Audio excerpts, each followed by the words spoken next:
Did you know that Jesus used a powerful speaking technique that many speakers, in fact, the best speakers around the world, use this today? It's called the rule of three. Maybe you've heard about it. And when you use it in your message, what happens is that your message becomes more memorable, easier to process, and far more impactful. Hi, I'm Lisa Vanderkwaak. I am a certified speaking coach. And today you are tuning in to Speak to Transform show and following along as I continue to unpack some of the amazing tips and tools that are outlined in the Gospels as we study how Jesus spoke. Because Jesus was the master communicator. What better person can we learn from than Jesus himself, the most impactful speaker that I've ever known, ever met, ever, even to this day? Well, have you ever felt like your message was packed with great content? Maybe you've taken so much time and you made sure that you had all these great stories or great tools or great stats or information in there, only to discover that when you delivered it, people didn't retain it. They didn't even remember what you said. Or maybe you've walked off stage after giving a great speech, wondering if anyone would actually remember what you said or if it would land and be relevant. Have you ever had those thoughts? Maybe you've just shared powerful truths that were so important for you, but somehow they got lost in too much information, too many ideas, or too many words. Have you ever listened to a speaker like that where they had great content, lots of content, but somehow you felt overburdened because it was just too much to even process? Have you ever felt that way? I know I have. And then what ends up happening is I just stop taking notes. I just listen and I walk away feeling overloaded, really, thinking, wow, that was great, but nothing stuck in my brain, nothing of impact, because it was just one thing after the other coming at me. Here's the truth that you need to understand if you want to become a transformational speaker. If your audience can't remember what you said, they won't act on it. And if they don't act on it, then it doesn't impact them. No matter how powerful, no matter how valuable your content was, if they can't act on it, your message has no impact. It won't create the transformation that you desire and even what they need and want. But when we look at Jesus, the greatest communicator of all time, understand how he made the messages and concepts stick. He did some things that was really very, very brilliant and very impactful. Now, you may already be aware of some of these tips and tools, but you're not consciously or intentionally using them in your messages as you create them or even in your delivery. And that's what I want to bring to you today. I want you to become aware of why it's so important to help your audience remember your message. And by using some of these tips that we see in the scriptures that I teach my clients, you will find that you will have a much greater impact on your listeners and they'll want to have you back. So one of the ways that you can do this is what I call, not what I call, but what is known as the rule of three. You've probably seen this where a lot of speakers put things into threes, 3 points, put together 3 points. There's a reason behind that. There is a psychological reason behind that.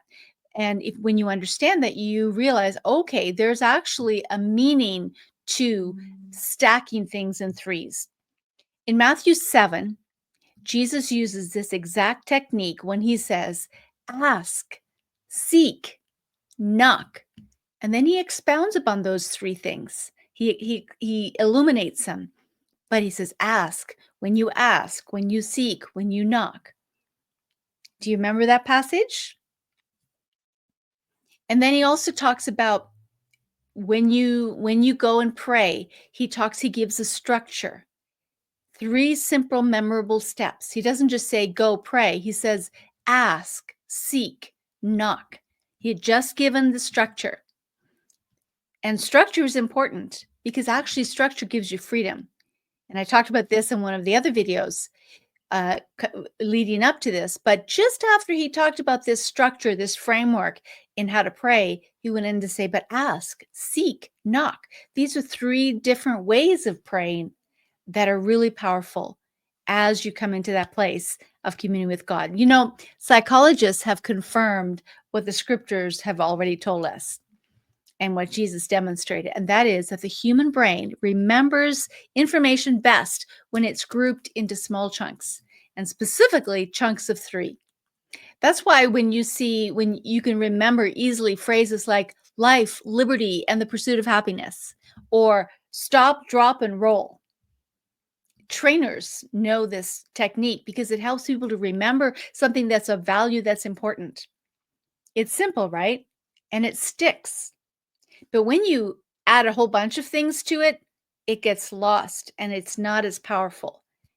So this is really important for you as a communicator, as a speaker, when you are putting your content into chunks, into sections.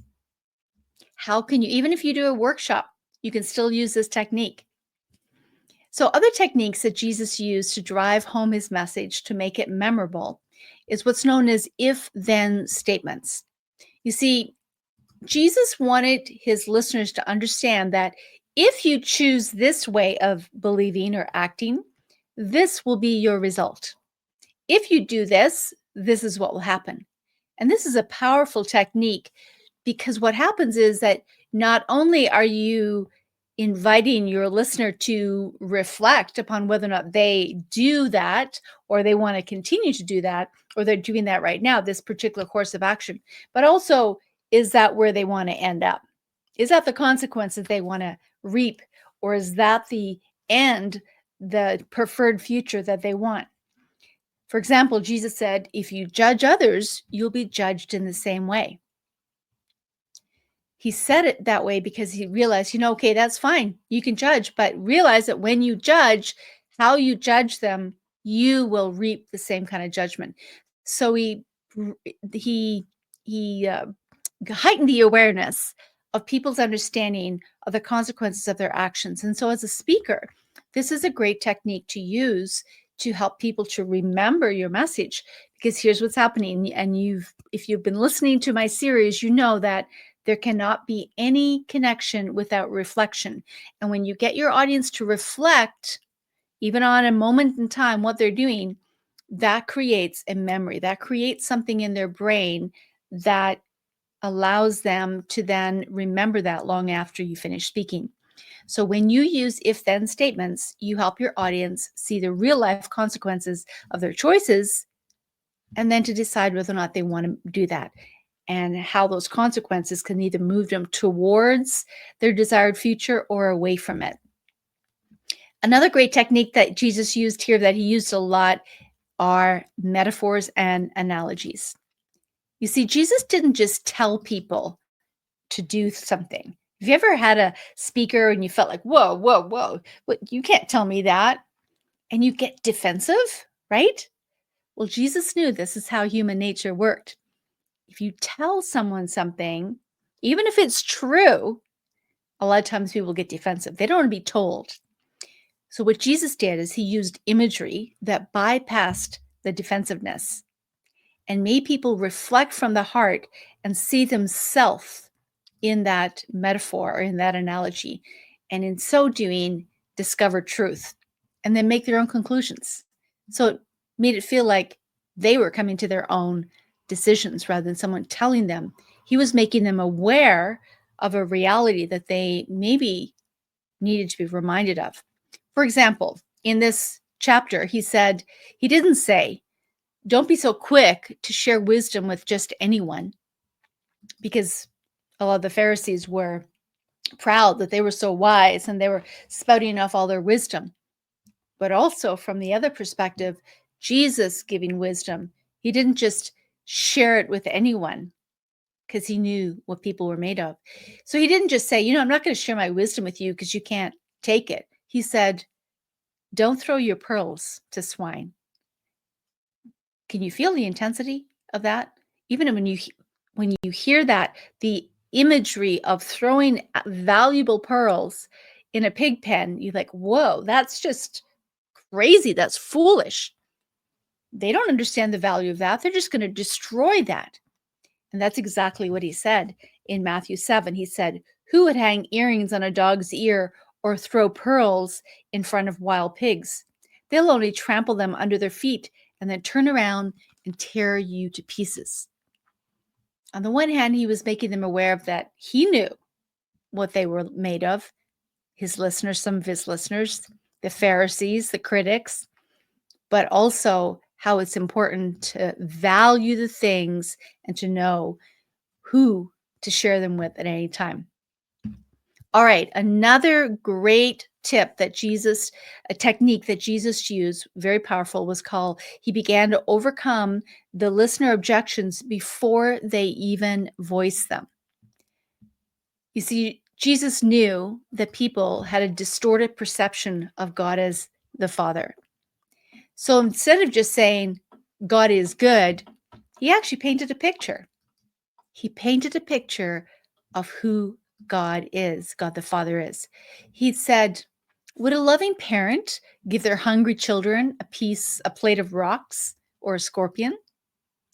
By doing this, he began to dismantle their false beliefs before they even had a chance to argue. So he invited them into a scenario and say, would you do this to how much more will your heavenly Father, who is far greater than an earthly father? And here's what this means for you as a speaker, as you consider these techniques and tips. When you use these techniques, apply them to your speaking, whether it be when you're creating it or delivering it, especially the rule of 3. Your message lands deeper, sticks longer, and transforms more lives. So instead of overwhelming your audience with too much content, you'll be able to deliver one powerful point or message and drive it home in multiple ways. Less is more. One strong message delivered with the right techniques will always be more effective than 100 bullet points that people forget by tomorrow. One of my mentors once said, he said, if you cram your information in, you cram your audience out. Or another way, if you squeeze your information in, you squeeze your audience out. When you try to put too much information in, it actually does your audience a disservice. So remember the rule of 3 if you want your message to be remembered long after you finish speaking. If you want to learn how to structure your messages for maximum impact, just like Jesus did, I want to invite you to grab my Speaker Success Toolkit. Go to speakergift.com, and inside you'll see a 7-step framework to structure your messages and tips to make your message more memorable. Because when listeners remember your message, they'll be more apt to act on it, which creates a lasting impact long after you finish speaking. Be sure to hit the like and subscribe to get notified for more great speaking tips like this, and I can't wait to see you in the next video. As you're listening today, you may have felt prompted to say, I want to become a much better speaker. I want to be able to speak with confidence, clarity, and transformational impact. I want to invite you to check out the link in the comments below, wherever you're listening to this. Your voice is an instrument of transformation and needs to be heard, so let it be heard.